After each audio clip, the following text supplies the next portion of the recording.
میں نے ایک خاتون سے پوچھا کہ کیا آپ کو مردوں کے برابر حقوق ملنے چاہیے؟ تو اس نے ایک حیران کن جواب دیا۔ اس نے کہا کہ مجھے برابر کے حقوق نہیں چاہیے۔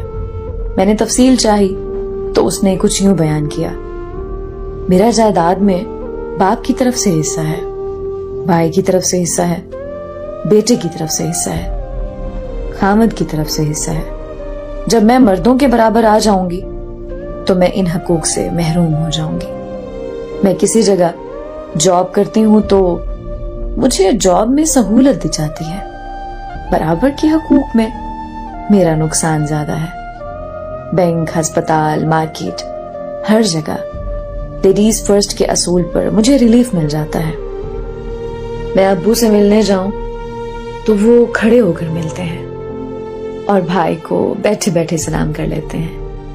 ہم شہر سے باہر کہیں جائیں تو میں نے اور بیٹی نے اپنا اپنا ہینڈ بیگ پکڑنا ہوتا ہے اور بس باقی سامان بیٹے جانے اور ان کے پاپا۔ ایک بار راستے میں گاڑی رک گئی تھی تو مجھے اسٹیئرنگ تھما کر بیٹے اور میاں نے دھکا لگایا۔ برابر کے حقوق ہوتے تو مجھے بھی دھکا لگانا پڑتا۔ سبھی بڑے اور بھاری کام خود بخود مردوں پر جا پڑتے ہیں۔ مجھے کبھی بل ادا کرنے نہیں جانا پڑتا، کبھی پینٹ والے کے پیچھے نہیں دوڑنا پڑتا، کبھی الیکٹریشین کے ساتھ دماغ کھپائی نہیں کرنی پڑتی۔ کمانے کی ذمہ داری کبھی میری نہیں رہی، میاں نے کمانے کے لیے نکلنا ہی نکلنا ہے۔ میں کبھی بھی کہہ دوں آج کچھ نہیں پکایا، گرمی لگ رہی تھی یا موڈ نہیں تھا، تو بازار سے کھانا آ جاتا ہے۔ کوئی زبردستی نہیں ہے، لیکن ان کو کام سے چھٹی نہیں ہے۔